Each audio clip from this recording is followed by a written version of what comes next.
Hola, buenas tardes.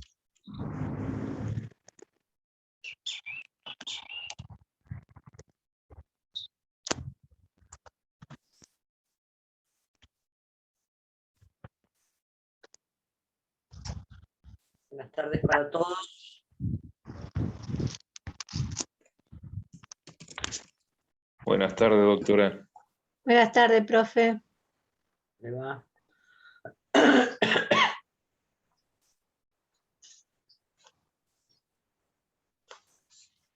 Buenas tardes, profesora. Hola, buenas tardes.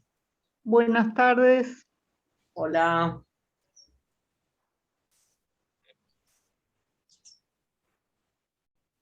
¿Cómo terminó su cumple, profe?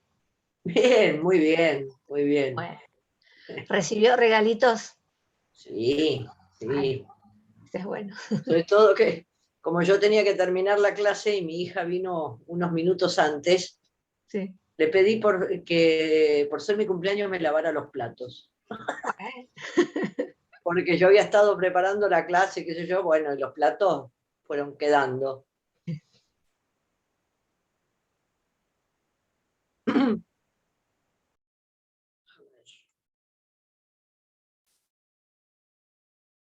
Están entrando todavía.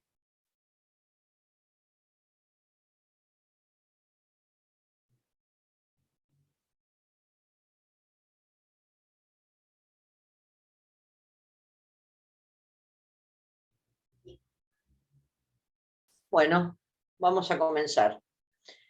Hoy vamos a ver uno de los temas más importantes que siempre se preguntan y es fundamental que los manejen bien. Es uno de los temas en los cuales el derecho pone o hace foco en el tema del tiempo, la incidencia del tiempo en las relaciones jurídicas. Este fenómeno de la mora, ¿no? El otro gran tema que el tiempo, digamos, que el derecho hace foco, como dije, en el tema del tiempo es la prescripción. La prescripción liberatoria, que se estudia en nuestra materia, en virtud del cual, transcurrido el plazo que la ley indica para que le da al acreedor para reclamar, y el acreedor no reclama, la obligación prescribe, con lo cual ya se pierde definitivamente la posibilidad de reclamar, con fundamento en la seguridad jurídica. Esos son, por ejemplo, bueno, hay otras circunstancias, otros temas, pero por decirles, mora y prescripción son dos temas en los cuales el derecho hace foco en el tema del tiempo, en el cumplimiento de las obligaciones.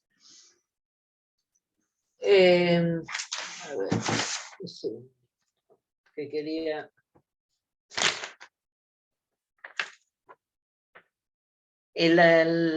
Vamos a ver le voy a leer algunas definiciones de mora, que uno por ahí, bueno, así, es un retraso, ¿no? Hay un tema del tiempo, que el deudor no cumple cuando tiene que cumplir.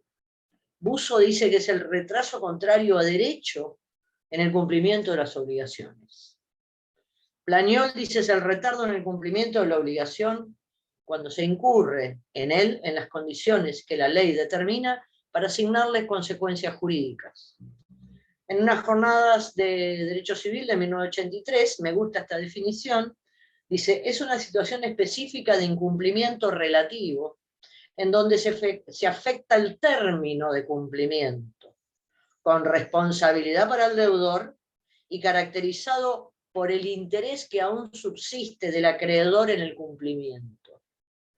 Es un incumplimiento relativo, analizando un poco la definición, es un incumplimiento relativo, en el sentido que todavía, como dice esta definición, y alguien dijo, la mora es la posibilidad de cumplimiento tardío, pero esto con un límite. El límite es que represente aún un interés para el acreedor el cumplimiento de la prestación. Si ha perdido interés para el acreedor, se va a transformar, digamos, esta obligación directamente a la obligación de pagar daños y perjuicios. Respecto de los elementos, y acá ya les voy a hacer, nosotros cuando dimos el concurso, nosotros somos todos docentes ordinarios, docentes concursados, en este caso como adjuntas. Nosotros el tema del concurso fue la mora y demora, que estaba en la mesa nada más ni nada menos que López Cabana, que ahí leímos todos la tesis de doctorado de López Cabana, que se llamaba el libro La demora en el derecho privado. A mí, a partir de ese concurso que tuvimos que dar, digamos, yo lo enfoqué en su momento para hacer una exposición así evolutiva del tema de la mora en 3 momentos. La mora en el Código Civil de Vélez, 509 del Código Civil. La mora en el 509 con la reforma de la 17711. Y en ese momento que dimos el concurso, obviamente regía el Código Civil de Vélez. Hoy podemos decir que la tercera etapa es el Código Civil y Comercial. En ese momento lo que yo expuse es que estaba el Código de Vélez con la 17711 y la postura de López Cabana, que de alguna manera adelantaba un giro en el tema de la mora hacia una mora. Desde ya les adelanto la conclusión de esta evolución, una regulación de la mora más objetiva, poniendo como regla la mora automática, y advirtiendo, digamos, esto fundado en la necesidad de agilidad de las transacciones comerciales ante el evidente fenómeno de lo que se venía diciendo que era la comercialización del derecho civil. Hoy tenemos un código civil y comercial unificado de derecho privado. Entonces, partiendo, por ejemplo, ¿qué decía? Bueno, antes de decirle lo que decía Vélez, por ejemplo, Casó, en una visión, si se quiere, clásica, Casó habla de los elementos de la mora, diciendo que el retardo o la demora como elemento material o objetivo, después la imputabilidad de esa situación de mora, cuando digo imputabilidad a título de dolo culpa, la constitución en mora, el interés del acreedor, y yo le empecé a agregar requisitos o elementos que dice Pizarro, ¿no? El interés del acreedor, y obviamente que todo la mora presupone una obligación preexistente y de plazo vencido. 570 del Código Civil y Comercial. Oh, no, perdón, este era del Código Civil de Vélez. Es el 370 o 350.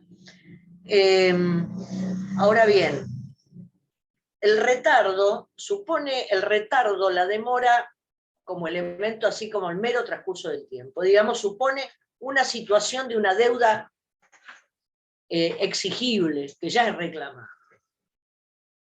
Respecto, y la gran discusión, y hojas y hojas, respecto si el deudor moroso, si la situación de mora del deudor es un elemento que la culpa del deudor.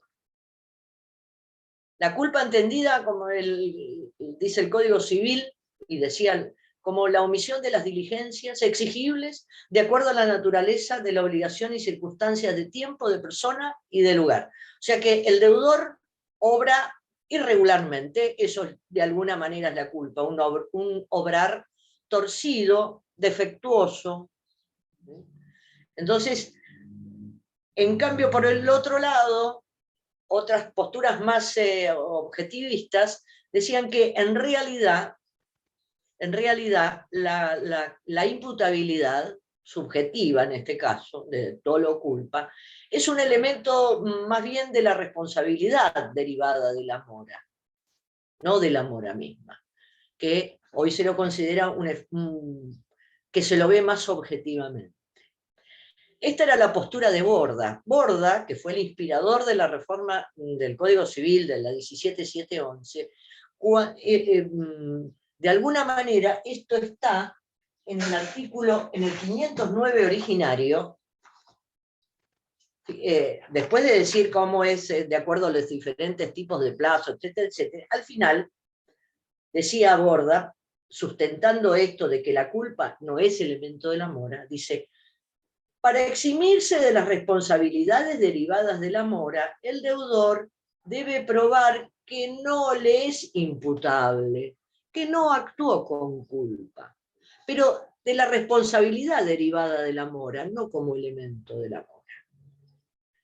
Hoy Pizarro, en una postura más moderna, sin duda, Pizarro lo que dice es que en la mora hay un factor de atribución. La mayoría de ustedes, la mayoría, me atrevo a decir, ya cursó la materia, pero si alguno que lo que no cursó, porque hablo de factores de atribución, que son uno de los presupuestos de la responsabilidad civil, los factores de atribución son el motivo que la ley encuentra y asigna para decir que tal sujeto, sujetos, tienen el deber de responder por algo ante otro. Uno es la culpa, que reinó en el derecho civil y en la responsabilidad civil. Primero, únicamente, la responsabilidad se basaba en un actuar culposo o doloso del deudor.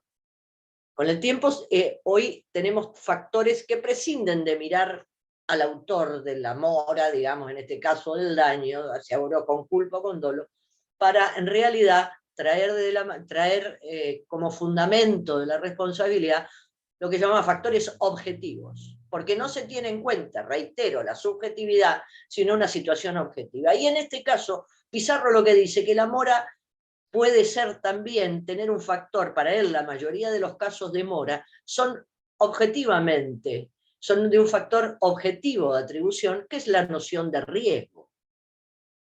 El deudor moroso, digamos, el deudor moroso, porque ha puesto una situación de riesgo con su mora, debe responder.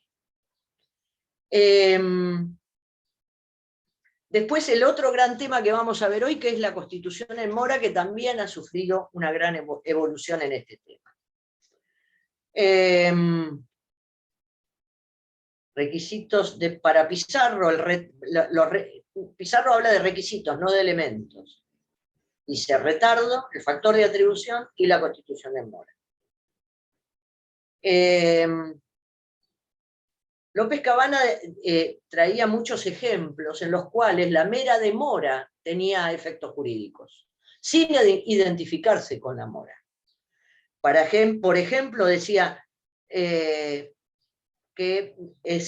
tiene derecho a pedir la resolución del contrato, el que está demorado no puede poner en mora al otro, se pueden pedir astraintes, se puede iniciar la acción subrogatoria u oblicua ante este deudor, ante el famoso deudor inactivo, demorado.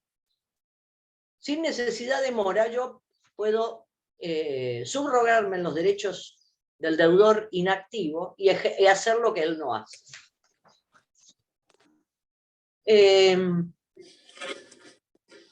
Pero son típicos de la mora dos efectos que no tiene la demora. Uno es la famosa frase. Mañana tenés un solo turno, porque todas querían escribir, pero bueno, no tenemos fecha. Mica, ¿podés mutearte, por favor? Gracias. La famosa apertura de las acciones de responsabilidad. Y esto fíjense cómo lo inicia Pizarro. Pizarro dice, el tema de la mora está emplazado en el tema, en el capítulo, en la parte de obligaciones, no de responsabilidad civil. El tema de la mora excede y va más allá y tiene aplicación en muchos otros ámbitos, además de la responsabilidad civil.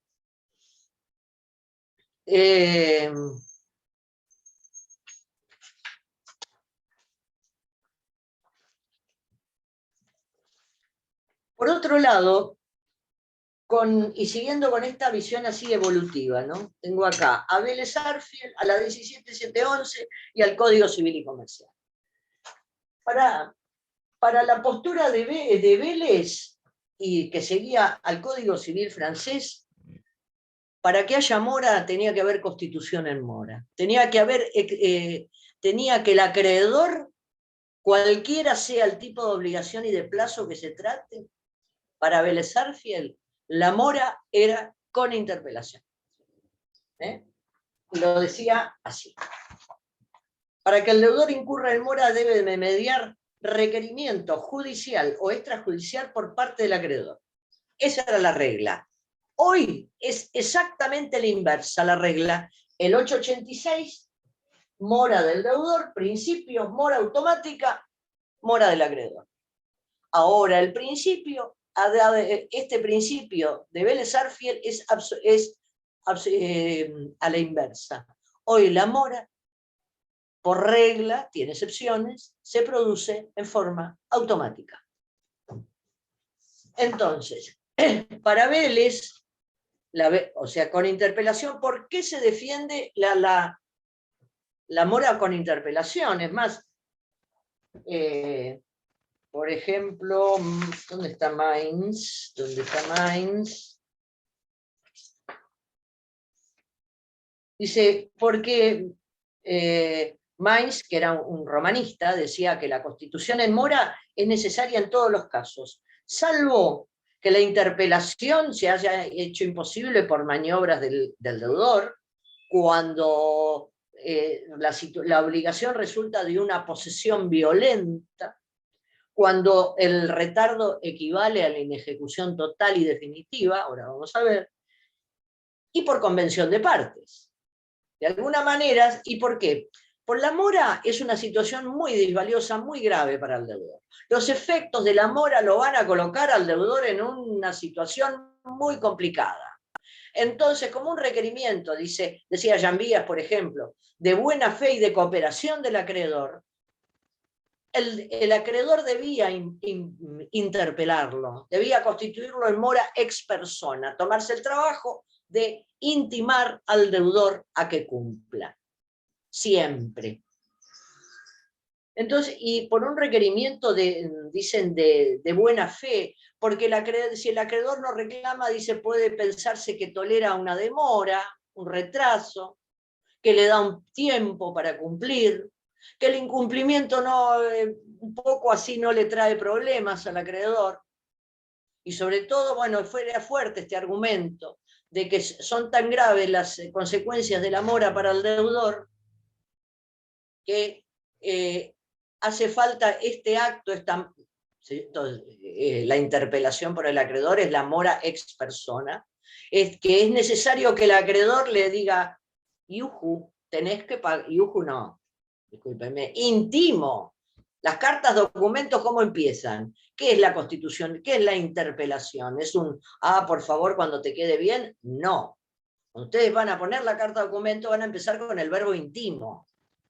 Es un requerimiento categórico de pago. Me gusta esa definición. ¿Qué es la interpelación? Es un requerimiento categórico de pago. Dice, los que defendían la interpelación, dice, el solo vencimiento del plazo per se no significa que el deudor deba ejecutar la prestación, sino mero requerimiento. Bueno, todo esto que ya dije. Que puede pensarse que la demora al acreedor no lo perjudica mucho, que consiente darle un plazo más, etcétera, y como exigencias de la buena fe y de la cooperación del acreedor, y por el principio también de favor de vitoris. Vélez, que tenía esa regla de la interpelación, pero tenía dos excepciones.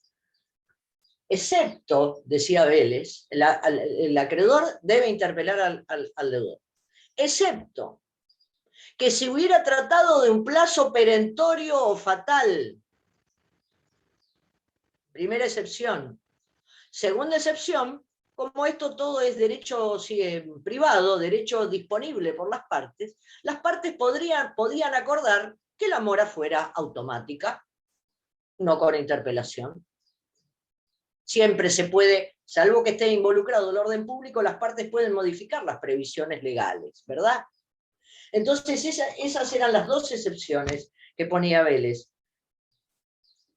Dice, cuando se haya estipulado que el mero vencimiento produzca la mora, y cuando de la naturaleza y circunstancias de la obligación resulte que la designación del tiempo en que debía cumplirse la obligación fue un motivo determinante para el acreedor.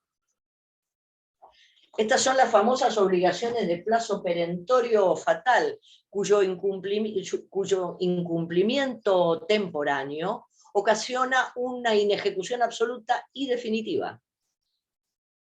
No, aunque sea materialmente posible hacerlo posteriormente, esto también entra acá el interés del acreedor. Y los ejemplos clásicos ya los conocen. Si yo quiero un servicio de catering para el cumpleaños, que es ahora a las 19 horas, no me sirve que me lo traigan mañana a las 19 horas, o que me lo traigan a las 10 de la noche. O un taxi para ir a tomar un avión, a tomar un colectivo y viajar. Hay un horario específico y la inejecución equivale a la inejecución definitiva. Y es un caso, obviamente, de mora automática.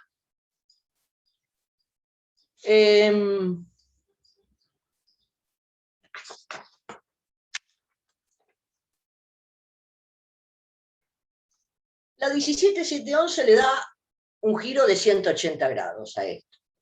Y los otros 180 grados los da el Código Civil y Comercial.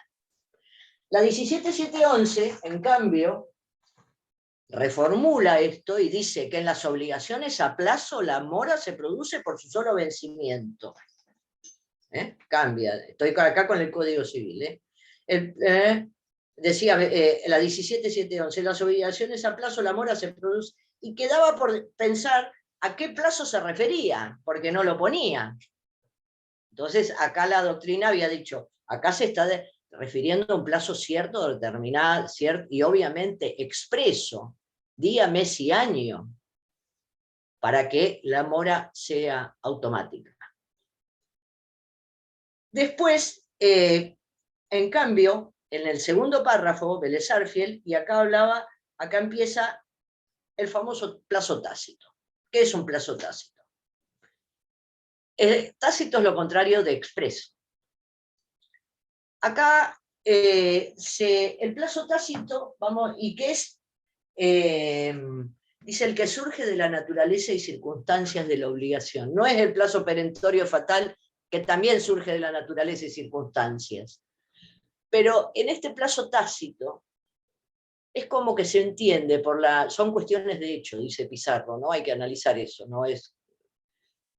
Surge que la obligación, el débito prestacional necesita un tiempo para cumplirse. No se puede exigirlo inmediatamente. Y los ejemplos clásicos, es decir, porque volví a leer Casó, ejemplos dice, y Casó cita el Código de Chile, y Paulo en el Digesto dice, a veces una estipulación pura, o sea, una obligación, admite cualquier dilación en razón de la misma cosa. Si se hubiera estipulado lo que estuviese en el seno materno, o frutos futuros, o que se edifique una casa, o que se haga una obligación, se consiente una obligación en Roma para entregar algo en Cartago. De estos 4 ejemplos, los que son, dice Caramé Ferro, de estos 4 ejemplos, los que son plazos son, plazo tácito es edificar una casa, y el contrato de transporte, el contrato de locación de obra, el contrato de transporte de mercadería de Mar del Plata a Córdoba, se necesita 1 día y medio para llegar a Córdoba. La locación de obra, también exige, por ejemplo, la construcción de una vivienda, la construcción de un quincho, en fin.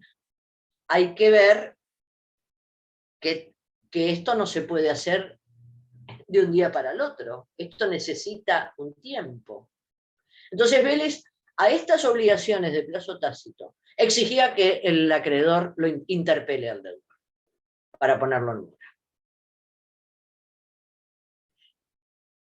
en mora. Ahora bien, esto, en el caso del plazo tácito, el Código Civil y Comercial se aparta del sistema del Código Civil 17711. ¿Por qué?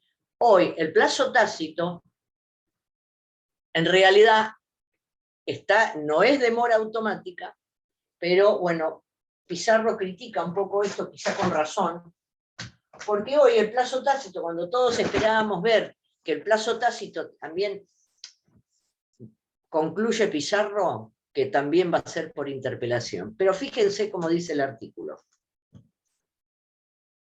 Después de decir que la regla es la mora automática. La mora del deudor se produce por el solo transcurso del tiempo fijado en la obligación. Ya sé que ahora voy con lo del plazo tácito, pero esto de transcurso lo criticó Campañucci de Caso, diciendo que hubiera sido, no sé dónde estará esto, hubiera sido mejor acá poner que él propone como definición, no debiera usarse transcurrir, sino mora al vencimiento del plazo fijado para su cumplimiento. Fijado por las partes, por la ley o por el juez. Entonces, cuando todos esperábamos que por ahí el 886-87, como excepciones al principio de la mora automática, dijera que en el caso del plazo tácito habría que interpelar, en realidad, y no dice eso. ¿Qué dice? Están sujetas a plazo tácito, o sea que no es expreso, pero resulta tácitamente naturaleza y circunstancia de la obligación, en la fecha. La regla de la mora automática no rige, 2 puntos. Sujetas a plazo tácito. El plazo no está nada, pero surge la naturaleza y circunstancia de la obligación en la fecha que conforme los usos y la buena fe debe cumplirse. Acá lo que dice Pizarro muy atinadamente, que no está diciendo cuándo es la mora, sino cuándo se hay que cumplir. Entonces, dice, a todo evento, dice, ¿cómo vamos a hacer para constituirlo en mora? Bueno, como habla de los usos y costumbres y de la buena fe, y en el artículo 1 del Código Civil habla de que podemos, cuando en situaciones no están regladas legalmente, podemos ir a los usos y prácticas y costumbres vinculantes, en situaciones no regladas legalmente, siempre que no sean contrarias a derecho. Con este fundamento, y por una deber de buena fe también, se sostiene que la mora, en este caso de obligaciones de plazo tácito, va a requerir la actividad del acreedor interpelando, o como le llamamos, mora ex persona. Por otro lado, un segundito.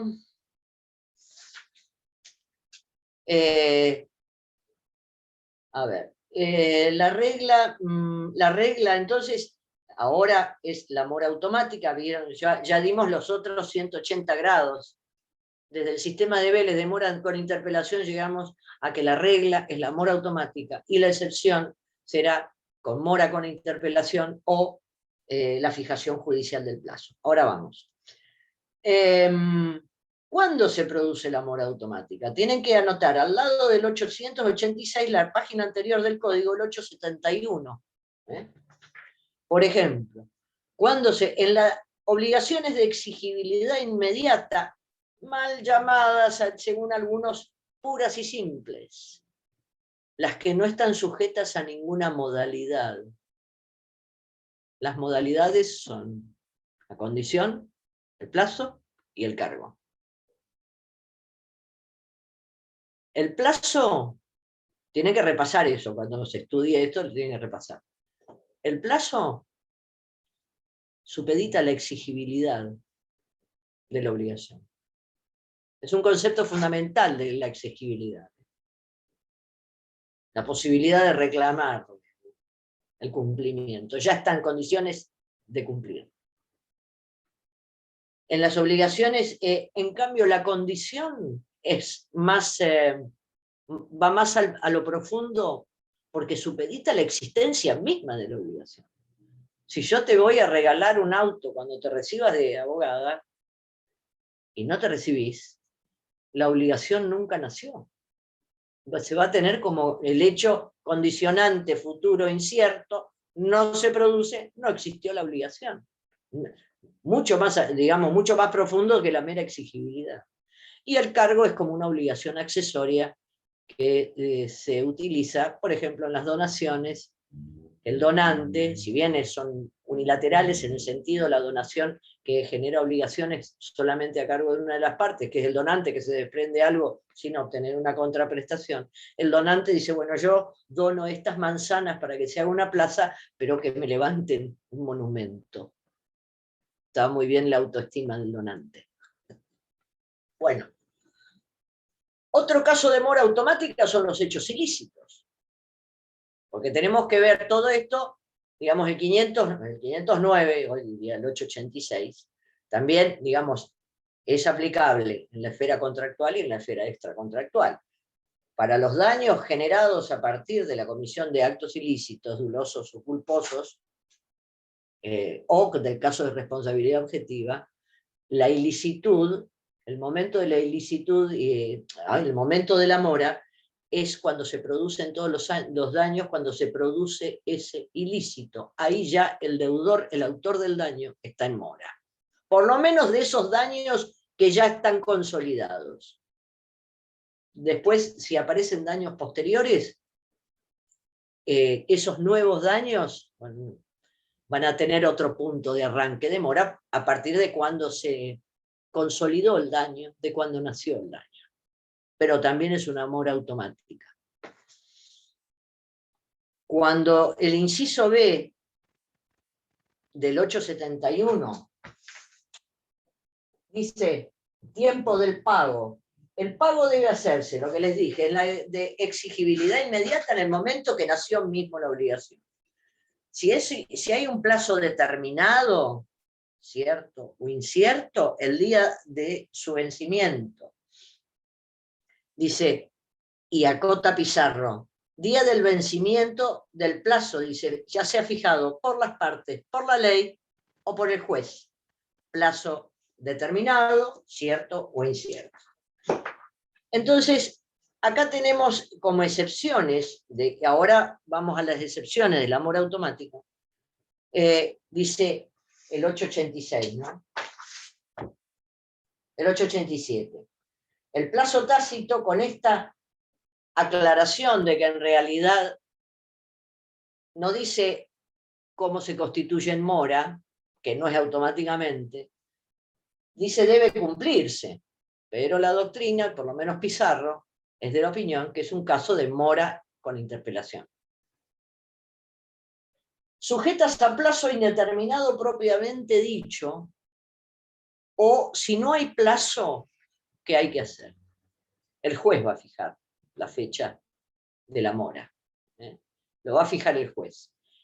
Ahora, y que también estaba en el 509, el acreedor también puede optar por hacer la fijación del plazo, la acción de fijación de plazo, conjuntamente con la acción de cumplimiento, porque si no, tenía que hacer dos juicios, uno de fijación de plazo y otro de cumplimiento. Una cuestión evidente de economía procesal es que en los casos estos de plazo indeterminado propiamente dicho, o si no hay plazo, en ese caso se va a hacer una fijación judicial,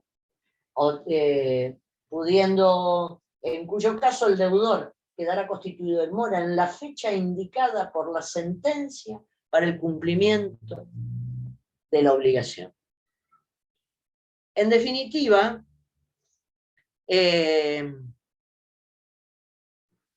tenemos un caso, el plazo indeterminado propiamente dicho. El plazo indeterminado puede ser cierto o incierto. Acá hay discrepancias, pero en definitiva, para el indeterminado propiamente dicho o sin plazo, es el juez el que va a fijar la fecha de la mora. Y por otro lado, cuando el plazo es indeterminado pero cierto, O sea, cuando yo a veces he preguntado, ¿qué tipo de plazo es cuando se supedita la exigibilidad a la muerte de una persona? O se supedita la exigibilidad de la obligación cuando llueva, cuando lluevan más de 50 milímetros, por decir algo. Esta obligación va a ser exigible cuando muera fulano. Eso es un plazo incierto, pero determinado, porque es un hecho futuro y fatal. Seguramente no somos inmortales. En ese caso, al parte de la doctrina decía que había que constituir en mora ex persona, que había que interpelar. Porque en el momento que llueva o que muere alguien o que muera, ya era como exigible, pero había que avisarle al deudor que había sucedido el hecho previsto para la exigibilidad. Algunos siguen sosteniendo la postura esta de que esto sería otro caso de mora de interpelación, con interpelación. Pizarro dice que no. Pizarro dice en realidad que en estos supuestos ya están todos los datos completos para la exigibilidad de la obligación. Ya está, que se difiere el cumplimiento al momento que muera fulano de tal.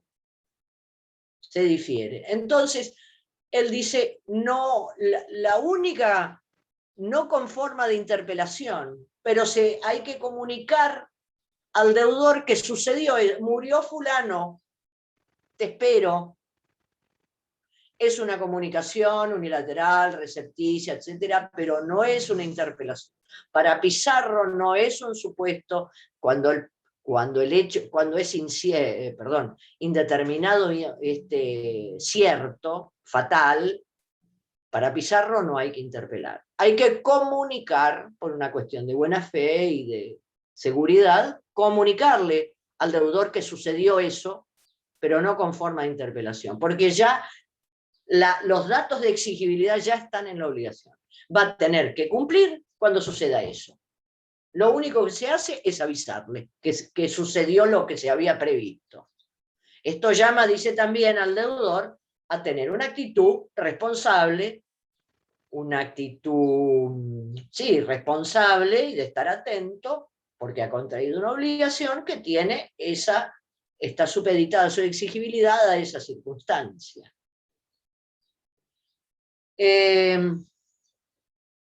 Vamos a hablar un poco de esto de la interpelación. En realidad vamos a hablar, digamos, el título es Constitución en mora. La Constitución en mora puede ser automática, como vimos varios supuestos, o por interpelación. Y la interpelación, a su vez, puede ser judicial o extrajudicial.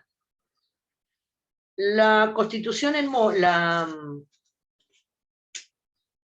le criticaban al Código de Vélez, al 509, que era muy casuístico. Que decía, ¿por qué? Porque decía, si era plazo, era automático. Si era plazo tácito, era con interpelación. Si no había plazo, lo fijaba el juez. Y como son cuestiones de hecho también, algunas veces puede confundir una condición con un plazo incierto. Entonces, dice, esto es muy casuístico. Y la interpelación, y todo esto de mandar interpelación es como que propicia respuestas diferentes y que conspira contra la seguridad jurídica. La interpelación, decididamente, es un acto, ¿dónde está esto? Es un acto jurídico unilateral y recepticio, lícito y facultativo en algunos casos. ¿Por qué dije eso de facultativo? Bueno, esperen que quería...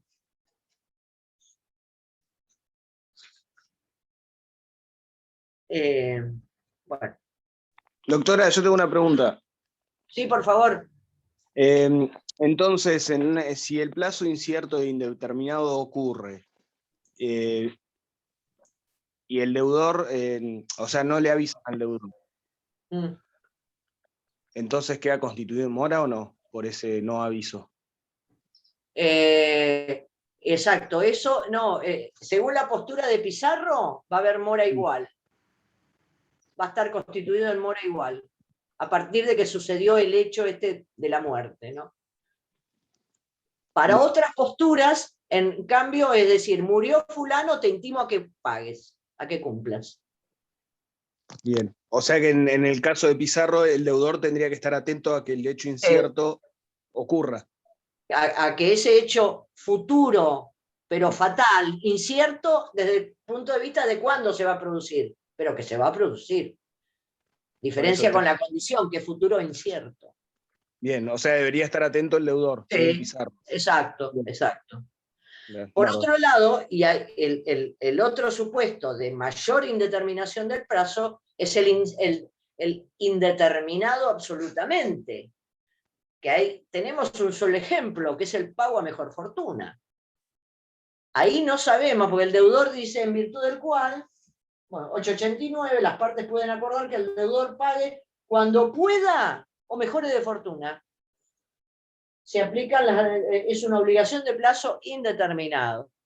Que acá surge la legitimación tanto del acreedor del deudor para pedir la fijación judicial del plazo. El propio deudor puede pedirlo porque le interesa liberarse. Y el acreedor se enteró, lo vio que andaba, hace 2 o 3 años andaba en bicicleta, ahora lo ve en coche de alta gama, dice, me parece que mi deudor mejoró de fortuna. Señor juez, por favor, fije el plazo judicial para el cumplimiento. Pero capaz que nunca fue, pero capaz que siempre sigue andando en bicicleta. Capaz que nunca, es un plazo más indeterminado. Algunos dicen incierto, indeterminado. Se acerca bastante a la condición en algunos casos porque por ahí nunca mejora de fortuna. Claro, no sería fatal. No, para nada. El fatal es el del taxi para ir a tomar un colectivo o un tren, el catering para una fiesta, un transporte. Esos son los fatales, o perentorios o fatales. Esto es otra cosa. Gracias. Profe, una pregunta, porque Sí. incierto y determinado ya medio que me está confundiendo porque se usan los dos términos. Esto sería incierto porque no se sabe cuándo va a pasar, pero sí está determinado por las partes, entonces no es indeterminado, ¿o sí? Claro, hay un grado, porque hay cierto grado de indeterminación, en uno más y en otro menos.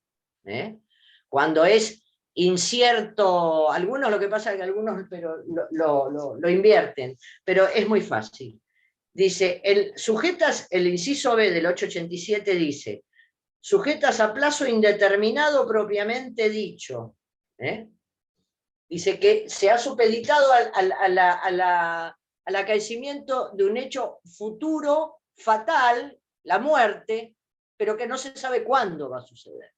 Y después tenés un grado mayor de indeterminación, por ejemplo, en el incierto indeterminado, que es el caso de que mejore de fortuna, por ejemplo. Por ahí nunca mejora de fortuna. En ambos casos, esto va a fijación judicial. Cuando este pago mejor fortuna, tanto acreedor como deudor le pueden pedir al juez que fije la fecha de cumplimiento. En cambio, en el otro, a esta variante, Pizarro dice que la mora se va a suceder cuando muera fulano, cuando se suceda el hecho, sin necesidad de interpelación.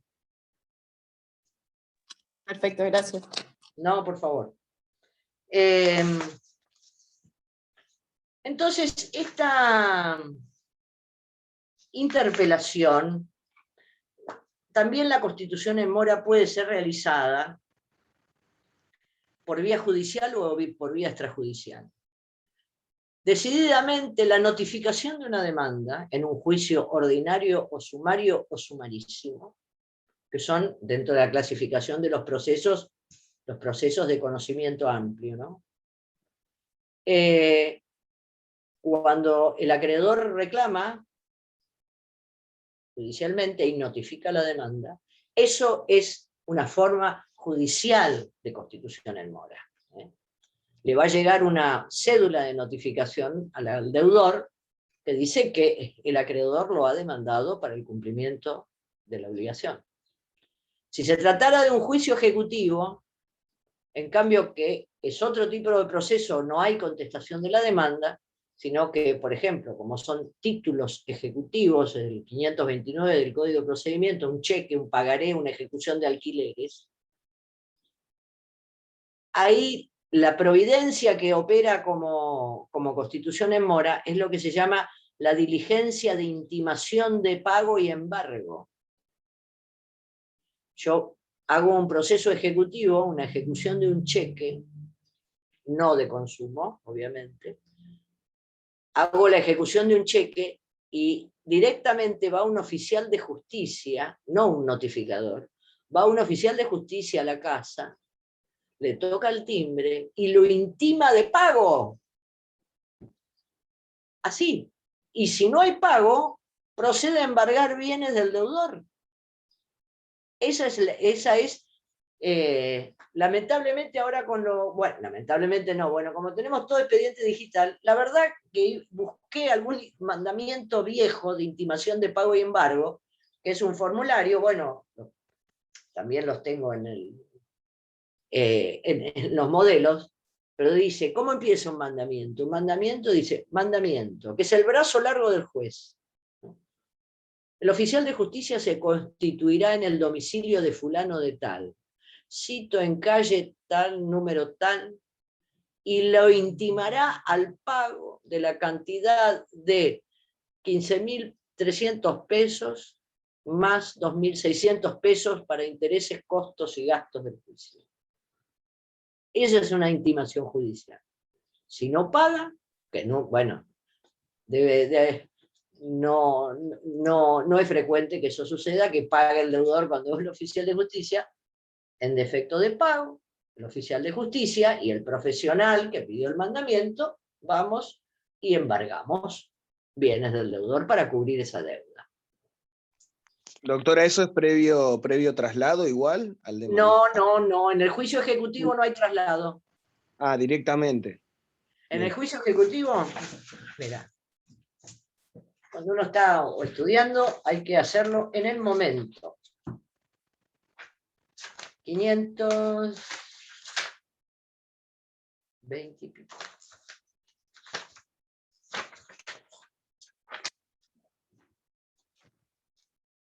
Juicio ejecutivo, 518 del Código de Procedimientos. Se procederá ejecutivamente siempre que un título que traiga aparejada ejecución, cheque, pagaré, letra de cambio,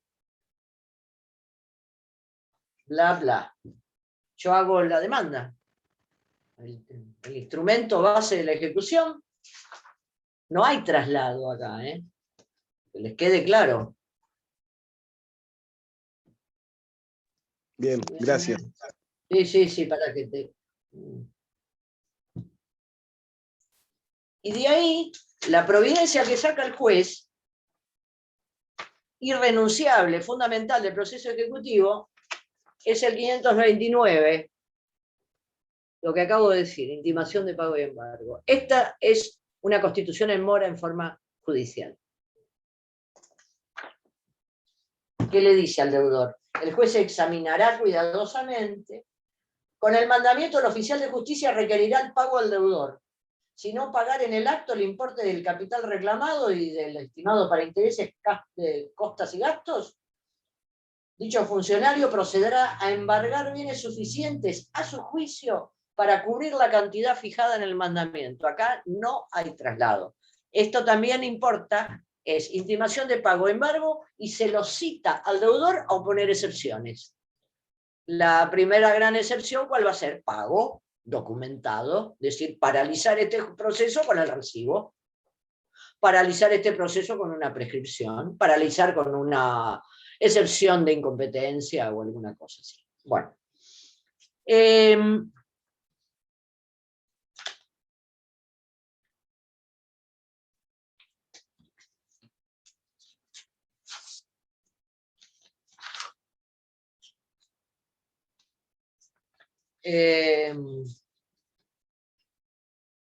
La reclamación, la interpelación, reitero, Es un acto jurídico unilateral, recepticio, voluntario, lícito, categórico, y se debe hacer estando vencido el plazo. Casó dice que hay que ver la índole de la prestación y exigir y las condiciones en que ha sido convenida. Debe ser una reclamación categórica. Debe ser hecha una vez que ha vencido el plazo. Y desde el punto de vista del contenido también es importante que esta interpelación tiene que ser circunstanciada, tiene que indicarle qué le está intimando que pague y guardando identidad con lo que debe el deudor. Intimo a la entrega del coche, marca tal, pactado cuya entrega pactamos en el boleto firmado, entrega del coche, en qué lugar se va a cumplir la prestación por el deudor, y de manera que sea autosuficiente esa interpelación. Que de ahí surjan todos los, que el deudor con eso ya sepa lo que tiene que hacer. Acá también, obviamente, la interpelación puede ser hecha por el acreedor o por un representante, y ¿qué dice acá? Contener la prestación, lugar circunstanciado, le llamamos. Acá hay un tema respecto de la forma de la interpelación. En principio, salvo los supuestos de estos de intimaciones judiciales, que son formales, que tienen esta forma del juicio ejecutivo, el traslado de la demanda, el juicio ordinario, el sumario, si es en forma privada, la intimación rige la libertad de formas. Pero yo tengo que pensar el día después de la interpelación, que voy a tener que probar que lo interpelé. Entonces, parece innecesario decirlo, no le voy a llamar por teléfono. Tengo que probar después que lo interpelé, porque si es necesaria la interpelación, sin interpelación no va a haber mora, no va a estar en mora el deudor. Entonces yo tengo que tener una constancia eficaz, probatoriamente hablando, como por teléfono. Esto parece ya una antigüedad. Hoy, aparte, usamos de medios de prueba los WhatsApp. Pero a los efectos, en mayor grado de eficacia, tenemos un acta notarial. Llevar un escribano, que hay que pagarle los honorarios al escribano. No es barato llevar yo tengo, pero que el cliente sepa, de acuerdo a lo que se está jugando también, que hacer un gasto para tener un acta notarial que empieza con el famoso requerimiento, que yo acreedora, convoco al escribano, le digo, mira, necesito hacer un acta de intimación de pago a esta persona, en virtud de tal contrato, me debe una cuota de $10.000. Y no vas a gastar 10.000 pesos en un acta. A eso voy un poco, ¿no? Si no, tenemos lo más frecuente que usamos nosotros es la carta documento. La carta documento va a correo argentino. Estos son los formularios de carta documento. Estos son los formularios de carta documento. Triplicado. Uno para el acreedor, otro para el correo y el otro le va a llegar al deudor. Esto tiene esta parte de abajo que después vuelve y me dice, con firma del empleado de correo y de la persona que lo recibió y en la fecha en que lo recibió. Esto suele ser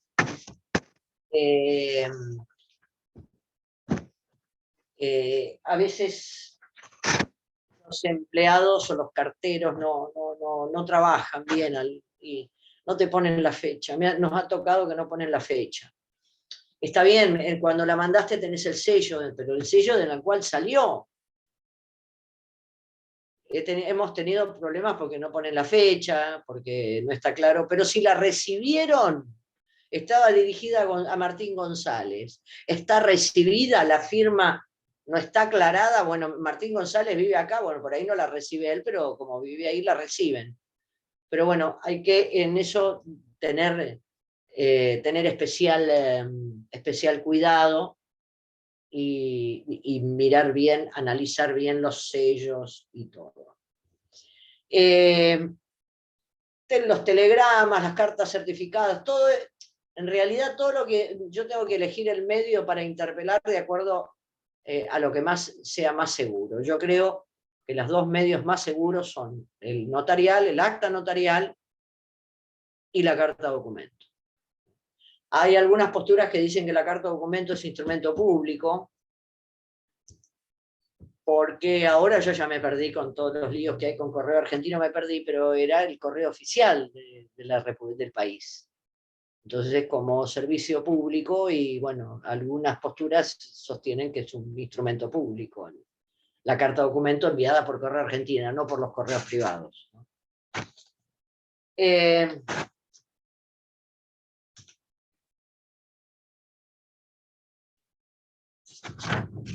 ¿Qué más?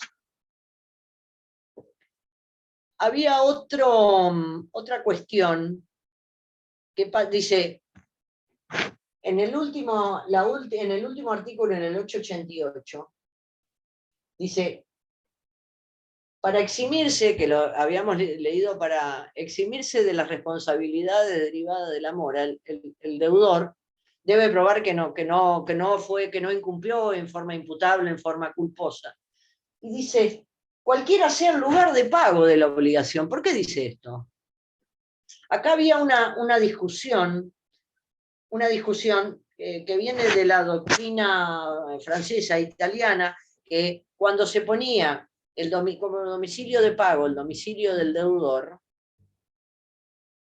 y el acreedor tenía que concurrir, eran los detes o días querables, sí, querables, y en ese caso dice, ¿quién debe probar? Dice, ¿cómo pruebo? Si el acreedor no fue a buscar la prestación, ¿quién debe probar que no fue? ¿El deudor o el acreedor? Y en todo caso, si el domicilio de pago era el del acreedor, que el deudor tiene las detes portables, que la tiene que llevar la prestación, el deudor, a la casa, al domicilio del acreedor. ¿Cómo se distribuye esa prueba? Y sobre todo acá, dice, cualquiera sea el lugar de pago, dice el artículo. Pero acá dice, Casó lo que dice, Pizarro lo que dice, que la prueba le corresponde al deudor, que el acreedor no concurrió.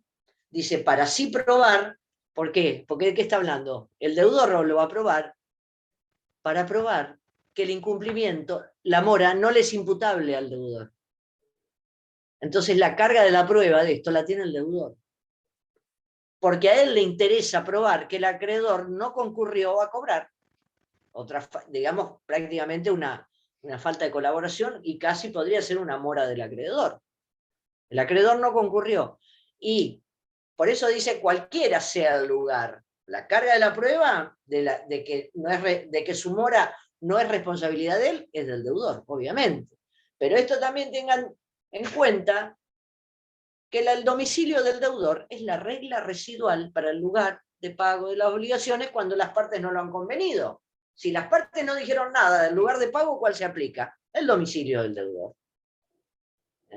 En cuyo caso, el deudor va a esperar que concurra el acreedor a cobrar. Y tiene la carga de la prueba él para, si el acreedor no va, liberarse de esa situación de mora que lo quiere colocar el acreedor. Acá hay otro tema muy importante. A ver. Otro tema, finalmente, el tema de los efectos de la mora, que dijimos que eran tan graves y qué sé yo. Las dos más importantes es la apertura de las acciones de responsabilidad. Y miren cómo será, cómo queda claro esto por como dice Pizarro, dice,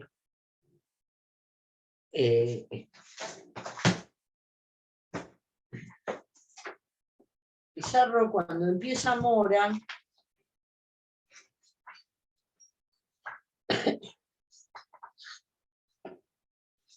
dos minutos,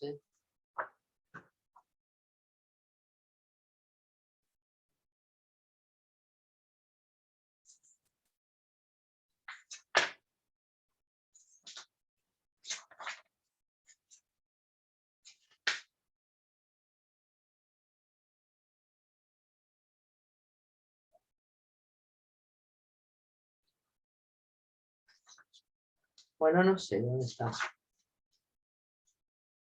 Ah.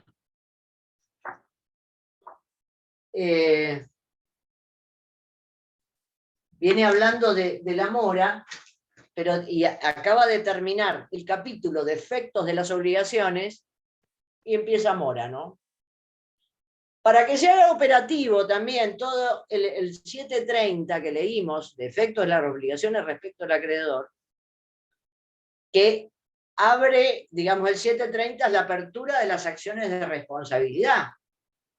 Después vamos a la parte específica de responsabilidad civil, al artículo fuente de las obligaciones, 1700 y pico, 1710, etc. Entonces, el deudor en mora se le abre todo este abanico de poder de agresión patrimonial del acreedor. Está en mora y se ha quedado al descubierto su incumplimiento, y ahora el acreedor agarra el 730 y dice, a ver, cumplimiento espontáneo no hubo. Cumplimiento, tengo interés todavía en el cumplimiento, o se puede por el cumplimiento específico por el deudor o por un tercero. ¿Es posible eso? ¿Me interesa? ¿No me interesa? ¿La cosa pereció? ¿No pereció? Bla, bla, bla, bla. O daños y perjuicios. Eso es lo que, la puerta que abre la mora, todas las acciones de responsabilidad del deudor. Y el otro gran efecto es la traslación de los riesgos de la prestación. El deudor ahora va a ser responsable de todo lo que le pase a la prestación. Y si es una obligación de dar un cuerpo cierto y determinado, pasa a cargar con los riesgos de la cosa, de deterioro, de pérdida. Mientras él, por ahí, si la cosa se pierde antes de la mora, se pierde sin su culpa, la obligación queda disuelta. Pero si él está en mora y la cosa se pierde, aún sin culpa, va a tener que responder. ¿Por qué? Porque está en mora. Se pierde o deteriora. Esta es la famosa perpetuatio obligationis. Se perpetúa la obligación del deudor. Sigue siendo deudor y ahora tiene otros deberes u otras cargas adicionales por su situación de mora. Y si hay una traslación de los 1733, 1733, inciso D.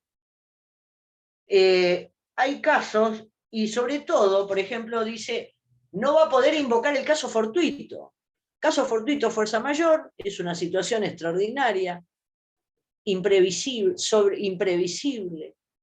irresistible para el deudor, que provoca la extinción de la obligación, la liberación del deudor y sin responsabilidad, porque es algo externo, extraordinario e externo al deudor. Es el famoso hecho de la naturaleza, que es que el auto, yo tenía que entregar el auto, y esas inundaciones en La Plata, que en varias cocheras, hay cocheras con 3 subsuelos, y los coches quedaron cubiertos de agua, arruinados definitivamente. Entonces eso, el que tenía el auto ahí, que lo tenía vendido y lo tenía que entregar válidamente, puede invocar el caso fortuito, salvo que esté en mora. Si está en mora, pierde la posibilidad de liberarse sin responsabilidad. Acá hay una contraexcepción, que estaba ya en el Código de Vélez. La contraexcepción es que el deudor regla. El deudor en mora no puede invocar el caso fortuito. Segundo, salvo que la cosa también hubiera perecido en manos del acreedor. Salvo, y tomando el ejemplo de los autos en las cocheras en subsuelo, que yo le vendí el auto a mi vecino del edificio y no se lo entregué. Pero de habérselo entregado, el vecino tenía la cochera al lado mío. El auto también hubiera perecido en manos del acreedor. El otro ejemplo era un vecino en el campo que le vendía 50 ovejas al vecino de al lado. Era que había que pasarlas por la manga de un potrero al otro. No, y sucede una inundación en toda esa región, en los lotes, en el campo, en la granja del deudor y en la granja del acreedor. Igual, si él hubiera cumplido en tiempo propio, también hubieran perecido las cosas. ¿Y esto por qué? Porque no hay relación de causalidad entre la mora y el perjuicio. La causalidad con la que las cosas, los coches o las ovejas perecieron, no se debe por la mora, sino por el caso fortuito. ¿Entendieron eso? Está en todos lados eso. Por otro lado, el que está en mora ya no puede poner en mora al otro. No hay posibilidad de mora recíproca. El deudor en mora no puede poner en mora al acreedor. El deudor en mora que está incumpliendo puede pedir, el otro le puede pedir la resolución del contrato. El famoso pacto comisorio, que es la facultad. En derecho contractual hay un concepto fundamental que es el sinalagma contractual. La equivalencia a la correspondencia entre las prestaciones. Cuando hay... está el acreedor, el que vende, deudor de la entrega, el que compra, deudor de pagar el precio en dinero por la compra-venta. Esto es el sinalagma contractual, que son obligaciones correspectivas e interdependientes. Si uno no paga, el incumplidor no paga, el cumplidor, por este sinalagma contractual, dice: yo esperaba que me entregues la propiedad, no me la entregas, entonces yo doy por resuelto el contrato. Esto lo puede hacer el que cumplió. Al que está ya en mora de cumplir sus obligaciones en un contrato, la parte cumplidora puede pedirle la resolución del contrato. La parte cumplidora, por ejemplo, también si se dio una seña con posibilidad de arrepentirse, cuando uno seña un contrato, puede poner que sea una seña o de ejecución o que posibilite el arrepentimiento. Yo doy una seña. Si me arrepiento, la pierdo. Si se arrepiente el otro, me la tiene que devolver y me tiene que dar otro tanto. ¿Correcto? Yo estoy en mora, pierdo la posibilidad de arrepentirme. También en cláusula penal, ¿qué es la cláusula penal? Es una obligación accesoria que tiene por finalidad obrar como una previsión que hacen las partes de los daños que va a haber que pagar si se incumple un contrato o una prestación en particular. Una cláusula penal es una obligación accesoria que se pone a una obligación principal para, de esta manera, prever, las partes de común acuerdo prevén el monto de los daños que va a tener que pagar el que incumpla. La típica cláusula penal es que los locatarios, los inquilinos, tienen que devolver la propiedad al término del contrato. Por cada día de demora van a pagar 1.500 pesos. Eso es una cláusula penal. La cláusula penal se hace con moratoria, por retraso, se hace operativa ante la mora del deudor.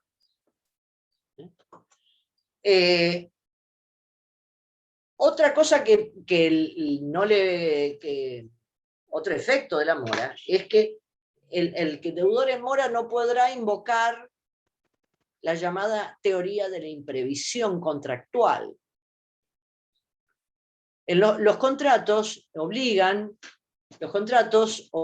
a lo que está expresado, a lo que han manifestado, que han formalizado las partes, teniendo en cuenta un montón de circunstancias personales internas del negocio y externas, pero hay circunstancias externas, extraordinarias e imprevisibles, parecido, estas palabras a caso fortuito, pero esto no es caso fortuito porque esto es sobreviniente al contrato.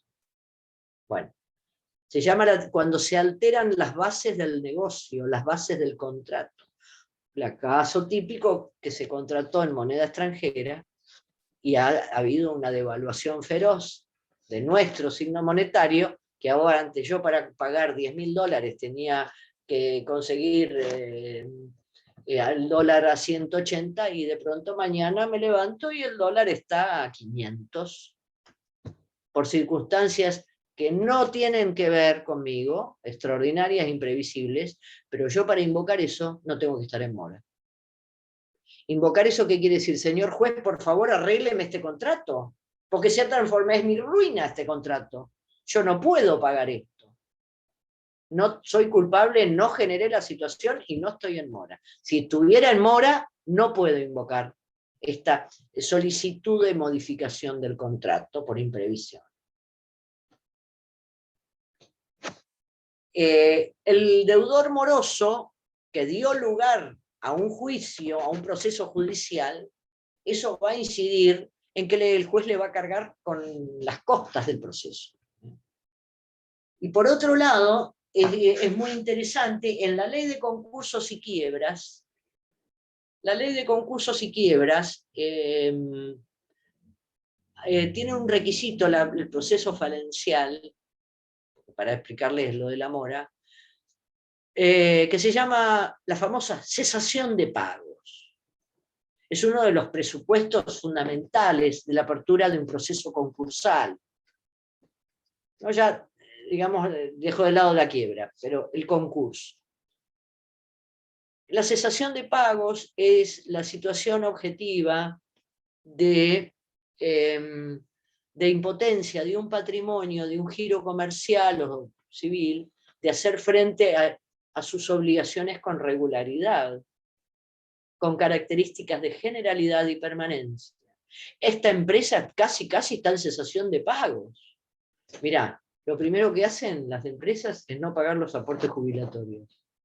Después, no pagar a los proveedores, no pagar a los empleados, no pagar vacaciones, retrasar el pago de los salarios, Mora, la mora en estas obligaciones es lo que se llama un hecho revelador de la cesación de pagos. Esto está en el artículo 79 de la ley 24.522, ley de concursos y quiebras.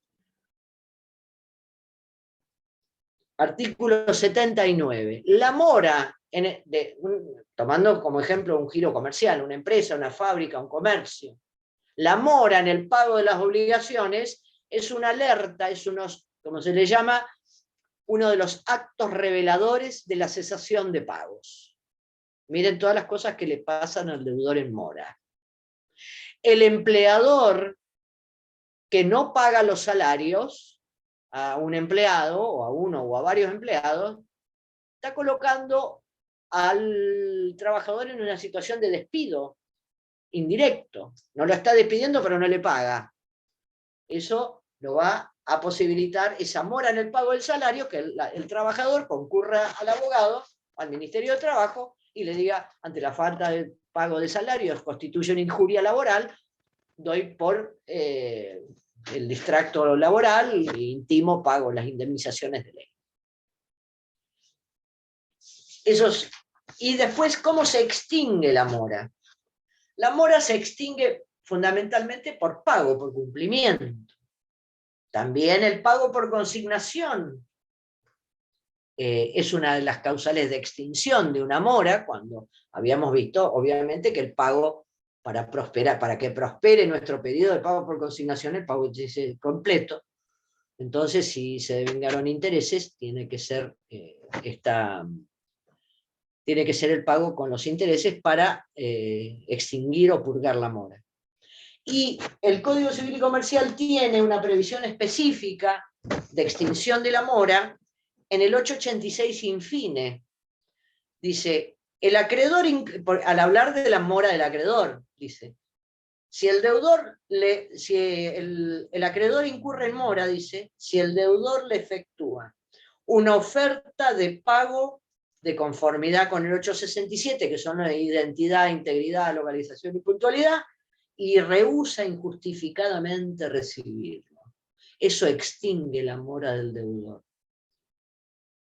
Esto ya lo había leído yo en Casó, ahora está recetado por el Código Civil y Comercial como uno de los supuestos de cesación de la mora. también las famosas ofertas reales de cumplimiento. Después, como esto es todo derecho privado, el acreedor puede renunciarlo. Puede renunciarlo. El acreedor no está obligado a recibir pagos parciales, ya lo sabemos. Pero puesto, el deudor dice, bueno, te debo 15.000, 10 de capital y 5 de intereses. ¿Podemos cerrar en 13? Bueno, sí. Estás renunciando a la parte de la mora que provocó los intereses. Es una renuncia perfectamente válida que puede hacer el acreedor. Y después, de la mano con el caso fortuito, el 955 también produce la extinción de la mora.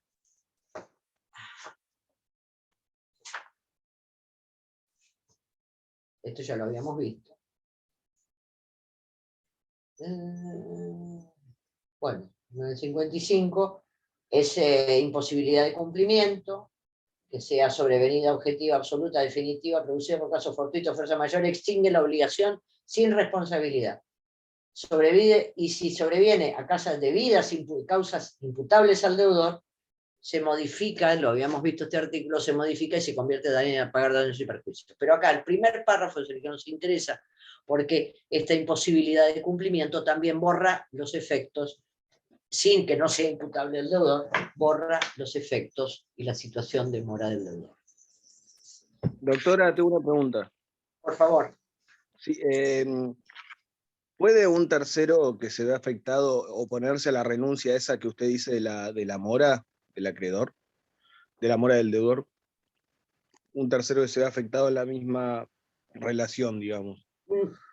No, si el tercero no forma parte de esa relación, no tiene nada que... Bien. Podría decir que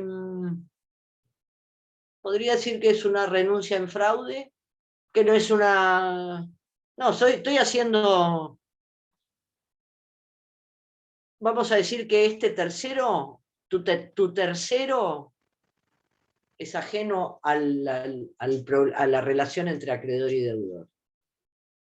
Si es ajeno, no tienes de ese contrato, de esa relación, no tiene posibilidad de oponerse. Si es un tercero, si es un acreedor del acreedor. Claro, ahí por ejemplo. Esa renuncia, está bueno para pensar, esa renuncia, si el acreedor, a ver, busquemos la renuncia como abdicación. ¿Dónde está renuncia? Lo van buscando porque yo no puedo hacer todo al mismo tiempo. Buscaría renuncia, buscaría actos del fraude. ¿Podría ser viable una acción de fraude acá? A ver, el acreedor tiene que ser anterior al acto. A ver, ¿podría ir a una acción de fraude, de una renuncia? A ver. ¿Dónde está fraude?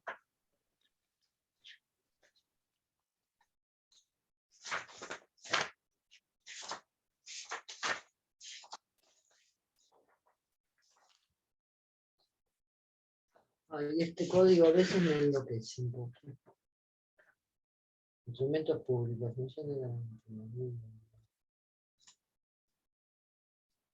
¿Alguien encontró fraude? Porque, a ver, del Código Civil de Vélez me acuerdo un montón de los artículos, pero de esto, por favor.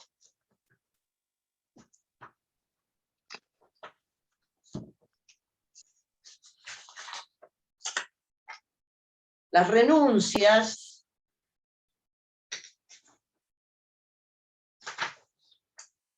338. 338, a ver.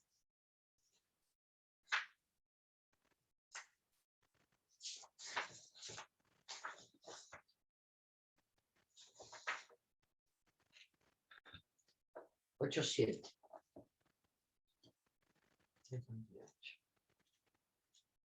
Sí, 338, declaración de inoponibilidad, dice. Claro, a ver. Concuerda bastante.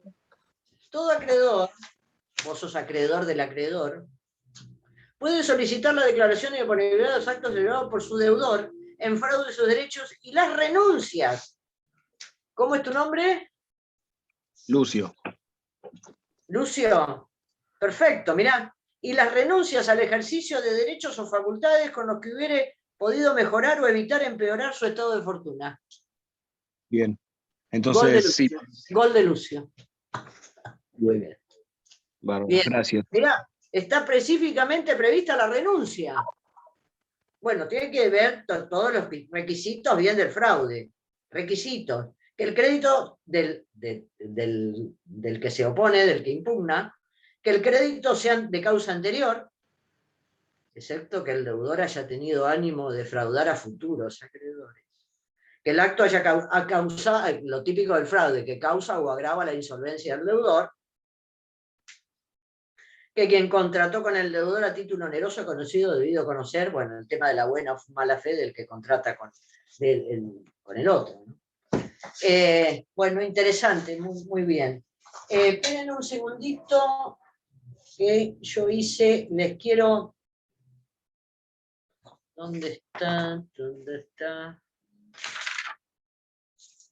Otra cosita.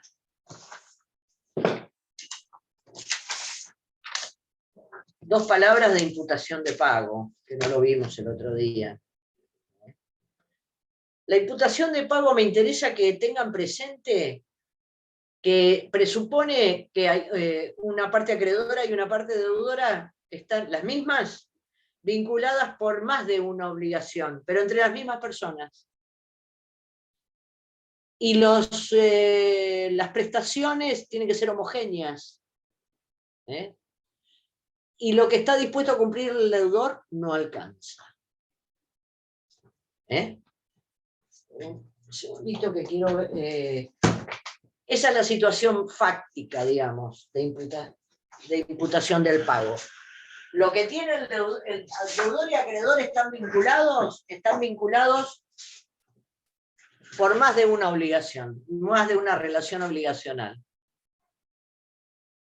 Y lo que dispone el deudor no alcanza. ¿Qué pasa? Acá es un problema de decir, de imputar, de indicar a qué de todas estas relaciones que los vinculas, a cuál se va a pagar.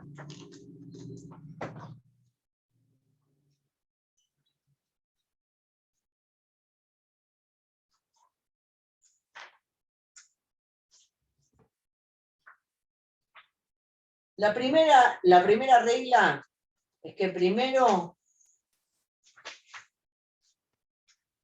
imputa el deudor. Si el deudor no imputa, al momento de hacer el pago. Si el deudor no imputa, imputa al acreedor. Si el acreedor al recibir el pago tampoco imputa, hay criterios legales de imputación. Como dice Pizarro, el conjunto de reglas de imputación de pago y principios que dan solución a los problemas que se suscitan entre acreedor y deudor cuando existen varias obligaciones de la misma naturaleza y pendientes de cumplimiento, y tiene lugar un pago que no alcanza a satisfacerlas todas. Esa es la situación. ¿Qué reglas se aplican? Imputación por el deudor. Son unos pocos artículos, artículo 900. Entonces, el deudor debe imputar primero a la deuda líquida y de plazo vencido. Líquida y de plazo vencido.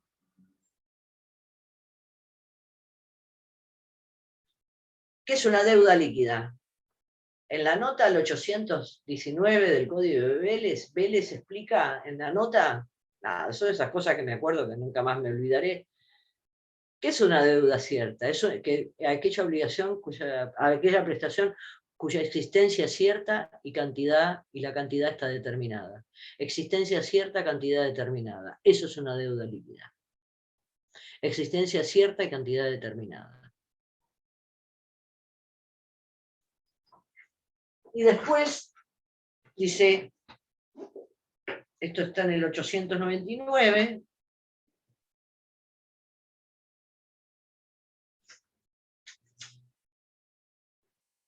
dice, Si debe capital e intereses, el artículo 900 dice, si las obligaciones para con un solo acreedor tienen por objeto prestaciones diferentes de la misma naturaleza, el deudor tiene la facultad de declarar al momento de hacer el pago cuál de ellas deben tenerse, que debe caer sobre deuda líquida y de plazo vencido.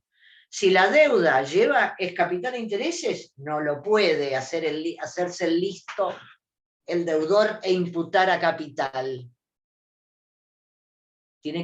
Se imputa primero a intereses, salvo que el acreedor de recibo de capital después y no diga nada sobre los intereses, en cuyo caso los pierde. Pero esto por el principio de integridad del pago. Capital más intereses, 899, inciso C.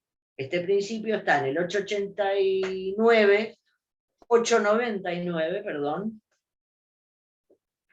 Prestaciones, inciso C, se extiende el recibo por el pago de la prestación principal sin los accesorios y no se hace reserva, queden extinguidos. A contrario, el deudor no puede querer imputar a capital, primero tiene que imputar a intereses. Salvo que se duerma el acreedor, y el acreedor de pago de capital sin decir nada sobre los intereses, los pierde. Después, eso es imputación por el deudor, repetimos, a deudas líquidas y de plazo vencido. Si es de capital e intereses, el pago no puede imputarse al principal sin el consentimiento del acreedor. Si el deudor no imputa el pago, puede hacerlo el acreedor, dice el 900. También al momento de recibirlo. Debe imputar, acá hay un cierto matiz, porque dice deuda líquida y exigible.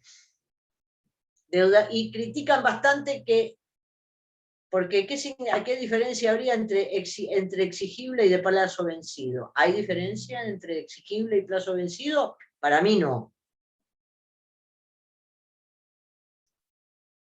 Porque al estar vencido el plazo, la obligación ya es exigible.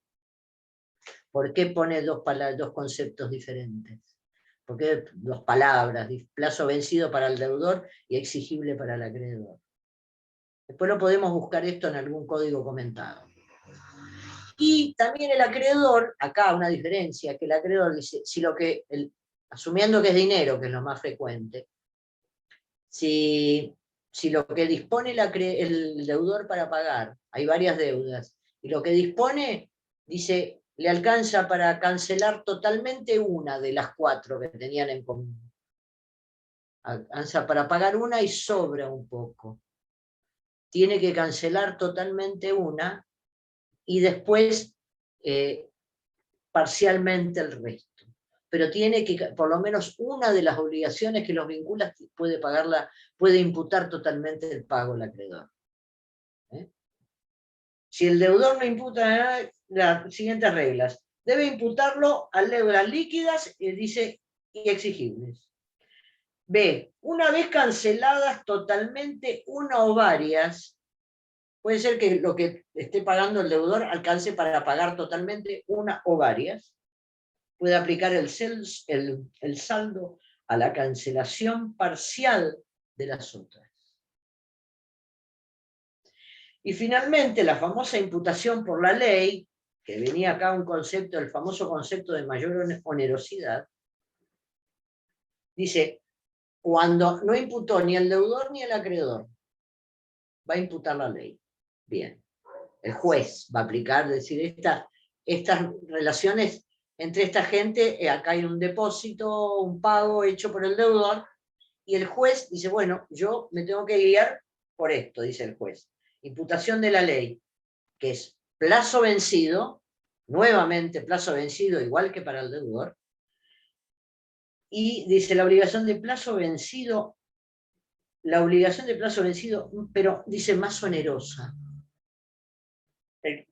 Y después, si son todas iguales, esa prorrata. Ahora vamos a verlo, pero quiero terminar de leer los artículos. Y cuando todas las deudas son como más o menos iguales, se imputa a prorrata. Y nuevamente vuelve a hablar del pago de cuenta de capital intereses, si esto que les decía, si el pago se hace a cuenta de capital intereses y no se especifica su orden, se imputa primero a intereses. Nunca se olviden de esto, porque ustedes están con su cliente, acreedor o deudor ahí con el pago. Esto antes de ir a la reunión se lo estudian bien, porque por ahí la abogacía a veces es muy también estratégica, ¿no? En el sentido, la diferencia se hace cuando uno conoce la ley y te vas bien preparada para encontrarte con la contraparte, contra colegas que no sepan las reglas de imputación del pago. Entonces, bueno, todo se graba acá, y va a decir una expresión así, que vos tenés que asesorar bien a tu cliente, sea acreedor o deudor. Si es deudor, tenés que saber que tenés que primero tomar la palabra y hacer la imputación y hacerla bien. Tenés que, a ver, porque por ahí algunos colegas no saben bien.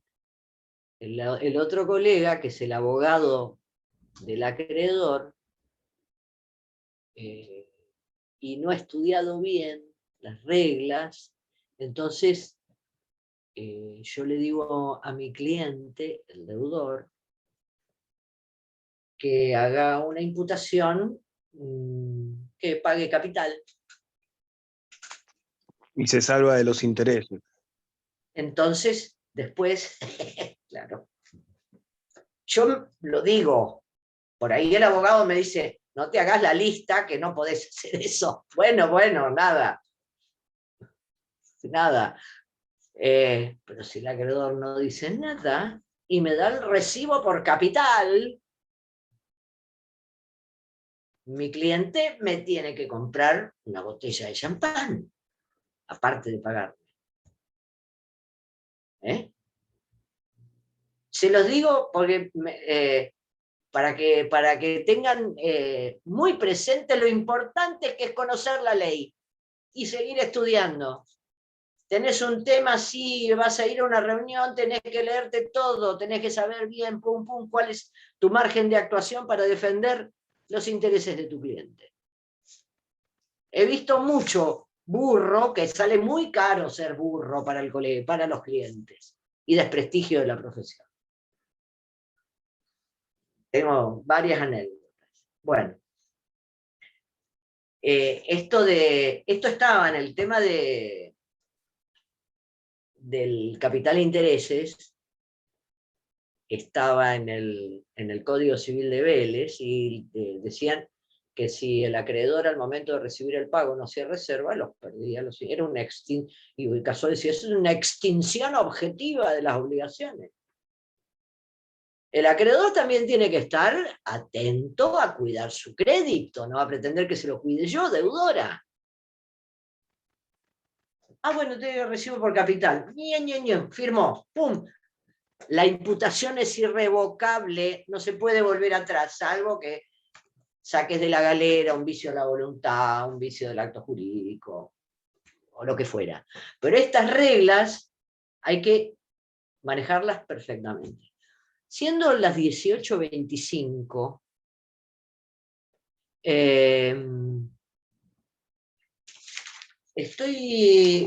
me voy a despedir de ustedes por hoy.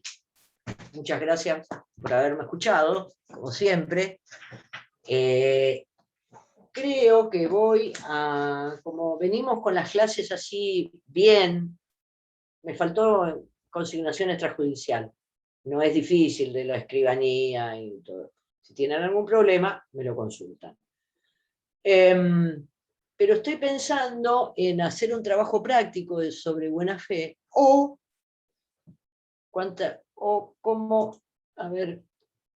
más o menos de los 40 personas que están anotadas, ahora somos 16, 15, sin yo. Pero voy a pensar en hacer un trabajo práctico de buena fe.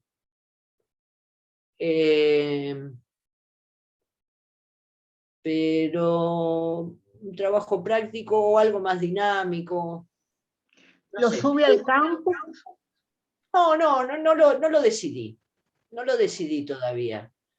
Porque como hay muchas cosas para ver de buena fe, por ahí no voy a hacer un práctico. Voy a hacer varios. De la A a la F hacen tal práctico. Entonces estoy como creativa con eso.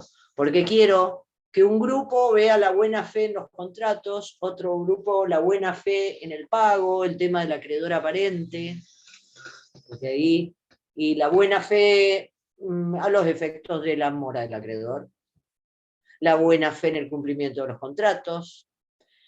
No, ya lo voy a hablar también con las ayudantes, con las doctoras y les por ahí para, obviamente ahora en breve, pero estoy pensando así algo un poquito más dinámico. Hasta por ahí podríamos hacer un par de grupos y después que uno de cada grupo exponga. Por ejemplo, un grupo habla de la buena fe en los contratos, el otro habla de la buena fe en los deberes de conducta que tiene acreedor y deudor en la dinámica de la obligación, otro habla de la buena fe y con relación al abuso de derecho, por ejemplo. Bueno, algo de eso. Muchísimas gracias, que terminen bien el día. Muchísimas gracias por haberme escuchado. Nos vemos el martes que viene. Que sigan bien. Gracias, doctora. Hasta Gracias, luego. profe. Hasta Adiós. luego. Hasta luego, adiós.